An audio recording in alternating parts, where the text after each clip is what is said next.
गणेश जन्य दुर्गा, महालक्ष्मी, सरस्वती, सावित्री और श्री राधा ये पुराणों और वेदों के अनुसार पंच प्रकृति कही जाती है।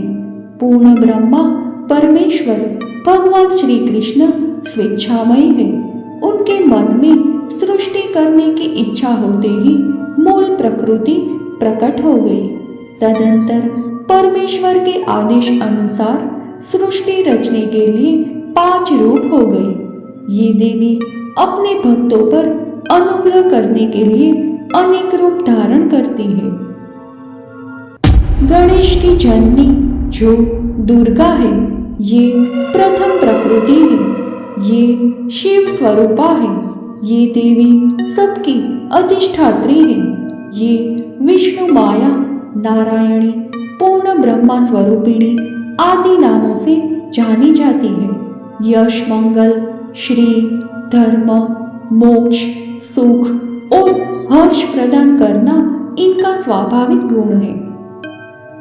दुख, शोक और उद्वेगों को दूर करती है। ये तेज की अधिष्ठात्री देवी है और सर्वशक्ति स्वरूपा है।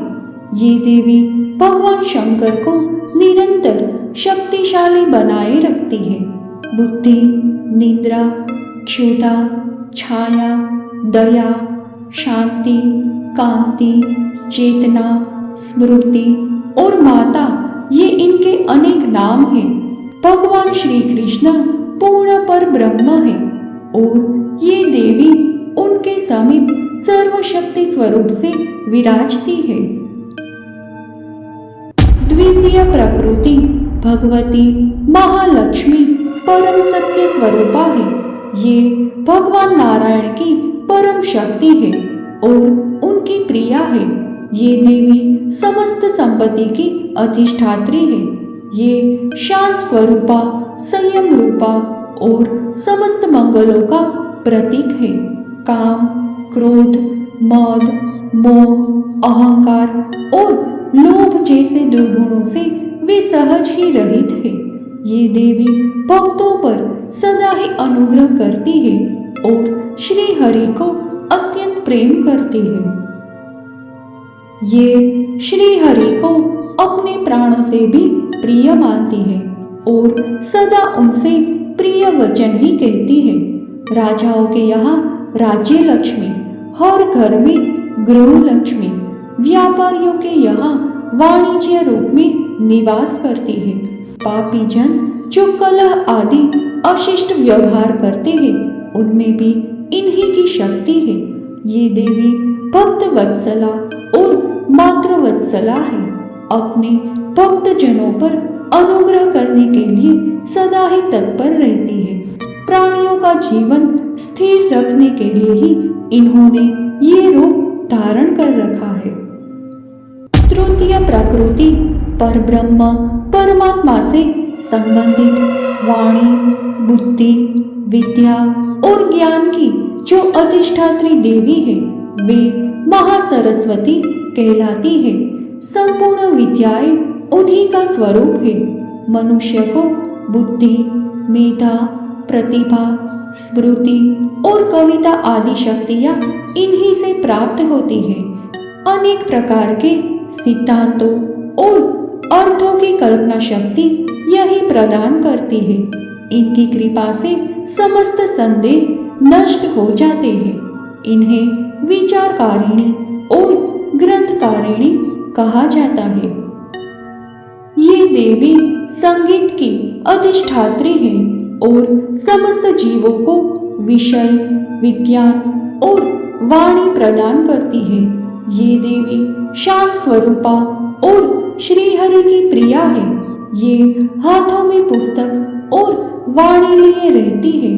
रत्नों की माला हाथ में लेकर ये सदा भगवान श्री कृष्ण के नाम का जाप करती रहती है। तपस्वी जनों को फल प्रदान करने में ये सदा ही तत्पर रहती है। सिद्धि और विद्या इनका स्वरूप है और ये समस्त सिद्धियां प्रदान करती है। वेद माता गायत्री जो सावित्री नाम से भी जानी जाती है, मूल प्रकृति का चौथा रूप है। ये देवी मंत्रों और तंत्रों की भी जननी है। विधाता ब्रह्मा की ये प्रिय शक्ति है। तीर्थ अपनी शुद्धि के लिए इन देवी के स्पर्श की कामना करते रहते हैं। इनका रूप परम आनंदमय है। ये पूर्ण ब्रह्म स्वरूपिणी है। अपने भक्तों को मुक्ति देना इनका स्वभाव ही है। ये ब्रह्म तेज से संपन्न परम शक्ति है। इन्हें शक्ति की अधिष्ठात्री माना जाता है। इनकी चरण कमल के धूली संपूर्ण जगत को पावन कर देती है। मूल प्रकृति का पांचवा रूप है पूर्ण पर ब्रह्म श्री कृष्ण की अर्धांगिनी राशेश्वरी श्री राधा जी है। ये देवी प्रेम और प्राणों की अधिष्ठात्री है तथा पंचपरण स्वरूपिणी है। ये परमात्मा श्री कृष्ण को प्राणों से भी बढ़कर प्रिय है। ये रास क्रीड़ा की अधिष्ठात्री देवी है। रास मंडल में इनका और भाव ही है। इनके विराजने से रास मंडल की विचित्र शोभा होती है। गोलोक धाम में रहने वाली ये देवी राशेश्वरी एवं सूरसिका नाम से भी प्रसिद्ध है। रास मंडल में पधारे रहना इन्हें बहुत प्रिय है। ये हमेशा 12 वर्ष की गोपी के वेश में रहती है। ये देवी निर्विकरा, निर्गुणा, निराकारा और अमृत स्वरूपा नामों से विख्यात है। इच्छा और अहंकार से रहित भक्तों पर अनुग्रह करने के लिए ही इन्होंने ये रूप धारण कर रखा है। इनके दर्शन अति दुर्लभ है। अपने भक्तों पर अनुग्रह करने के लिए ही ये वृषभानु के घर पधारी थी।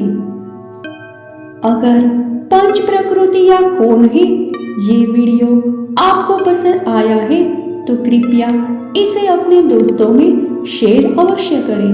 ऐसे ही और धार्मिक वीडियोस देखते रहने के लिए हमारे चैनल को अभी सब्सक्राइब करें।